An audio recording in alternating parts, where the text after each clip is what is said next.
Okay, so today, to deepen our connection with ourselves, we are going to have a funeral. Have a funeral for a part of ourselves that has died. And that may sound morbid or sad to you, but I assure you, there's actually a lot of just like cathartic release and even like celebratory kind of stuff that can come up here because, you are marking the end of one part of yourself and then really taking a look at what is left and who you are going forward. And it's just always really helpful. We as humans need these it's kind of like a rite of passage or a mark, something where we really honor and acknowledge something having ended or, and that is helpful to us. It has long been used, as a way to move on and change, any giant changes that happen, it's been really helpful as a ritual to mark them with something, some rite of passage, and funerals are kind of like that. So we're kind of doing that. And first thing that you have to really do is just sort of think about what is a part of you that has died. I mean, even if it is a really sad thing that this part of you died to you, if you're still dealing with a lot of sadness because you wish it weren't the case, or that part of you was a part that you loved, or, whatever, this can still be really helpful, in the sense that it helps you just acknowledge the sadness and, what is sad about it. And I don't know. So the same way that funerals are helpful, they kind of help you say goodbye and move forward. So what part of you has died? You might think of many. There might be certainly relationships that have died and a part of you that was in that relationship, or that relationship might have brought out a certain playful side of you that has died. Certainly if it's a part of you that you hope to resurrect, maybe you don't want to do a flat out funeral for it, or maybe you can even get specific, because that is important here, is getting specific. What part died? Not just my playful side is dead. Okay, the part of you that played this way with this person, it is dead because that person is no longer coming. There might be a new playful side of you that gets reborn. You might have a playful side that you maintain and keep with yourself, So let's get specific. Let's not just do some sort of blanket funeral, because then that can be not helpful. That can kind of make you feel like hope is gone or something, so specifically. And then let's release that, because let's make sure that it's it's not my playfulness altogether. It's this one specific thing that I used to, this certain feeling that I got with this person or in this scenario. Or a part of you that has died might be, the part of me that thought I would, never have a partner. And now I do have one. Or the part of me that thought I was going to have this certain type of career and be this certain person and live this certain life, and it hasn't turned out that way. Or I've chosen to change careers. All of this is having to do with old parts of yourself that were attached to an idea or had a dream or were going along in a certain way, and then things changed. From the external, or things changed from the internal.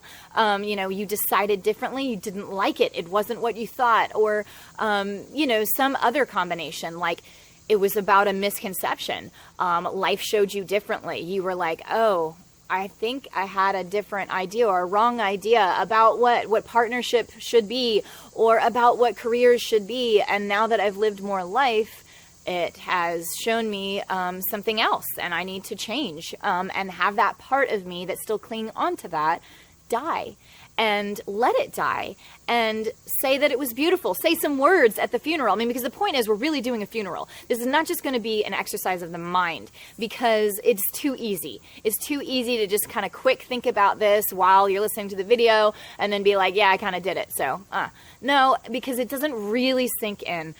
Actually do a funeral, okay? And yes, there's silliness and playfulness in that too, because you can say things out loud by yourself at a funeral that you're only attending. Or you could invite somebody, you could do that too. Invite your kids or invite your partner, because you're like letting an old belief about, partnership or what a partner could be, should be, die.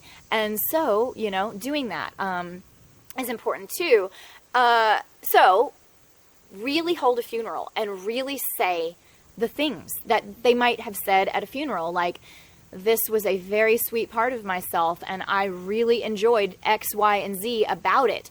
It really kept me hoping for so long, and it, gave me this beautiful, idealistic image of what my life would be like, and that has helped me in so many ways, because it has set out a lot of maps for what I do want in my life. But ultimately, I have to say goodbye, because this is now dead and I'm letting it go. And, thank you so much for all the things that you did for me, part of self, and whatever, you'll always be a part of me in that way, or, just from having helped me move along in my journey, goodbye, I'm letting you go, and whatever. And then do something. It's important to also do something. Like maybe you go to a place that you are, reminded of, and do something there, whatever, you remember sitting at this one spot in the woods or this one spot on this bridge and like thinking about all the stuff that you were going to do in this partnership of your dreams, and you have to let go of that idea. And so you go back to that bridge and whatever, drop a piece of paper with that name of, the partnership ideal, in it, whatever, knight in shining armor, drop it over the bridge or whatever, or just something else, like maybe leaves, just drop leaves off of the side of a thing, or a personal item that reminds you, or a piece of your hair because it's like a part of you and you're releasing a part of you, and you've got plenty of others left, or, just something, anything that makes sense to you. And I'm using this example about an old idea of partners, and I used to sit around and think about, I don't know, what my life would be like. So that's obviously another example, or what,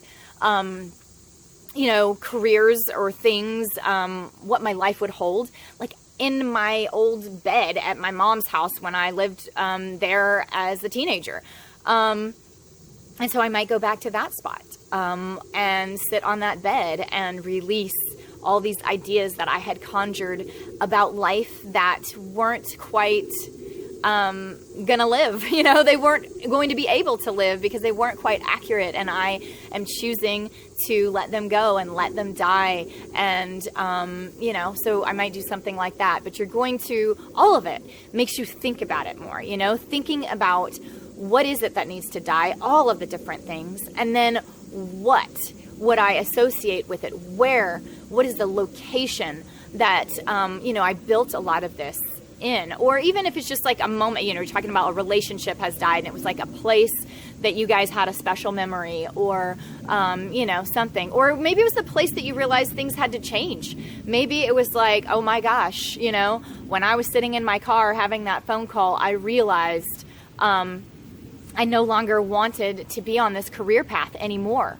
And so you go back to that place where you realized it was going to change, or it had to change, or that you realized it was dead, that place where you first heard of its death, and do something to commemorate it there. And really, again, write down the name of that career that you've had, the title, and, release it, burn it, or whatever, or, whatever. If the career you used a certain pen or a certain whatever ledger book or something in that career, and you release it, or you lay it down, or something, but something that makes sense. And in that process of thinking of these locations, and we're just solidifying the whole thing. We're really deepening with the self by thinking like, okay, and how did it get created, this self? What was the life of this particular part of myself like. We're reflecting upon it, and acknowledging it and really kind of rooting it out. How did it develop? When did I first conjure these ideas? And then when did I decide to change it? And what things in my life are associated with that? So I know exactly where I need to go and sit to release it. And I know what items to bring that would be relevant to release it with, because you're just kind of rooting and fishing out all of the associations, all of the places that it has lived, and just pulling them back and, saying, I'm going to release these in this like symbolic way, and goodbye, and it's over, and I'm marking the end of that. I'm acknowledging it, and it's so helpful. It's so simple, but it's so helpful just to simply acknowledge it in a way that's like honoring it for what it was, and then just getting to move forward. Yes, you might cry, and you should. If you've got tears in there to cry and sadness in there to release, do it. Like, it's not like only celebratory, it's a mix, just like a funeral. It's a mix of, oh my gosh, this is so sad and so painful, but also I'm going to say goodbye and release it because I've got more to do and more to live, and it's time for a change. Change is here, and change can be exciting and celebratory too. And so then that's what you're doing and just moving forward. So I think you get the idea. I just, am fleshing it out because sometimes I have to convince myself, of those kind of things, that it's like going through the process, not just realizing that this part of me needs to die and then being like, okay, fine, it's dead.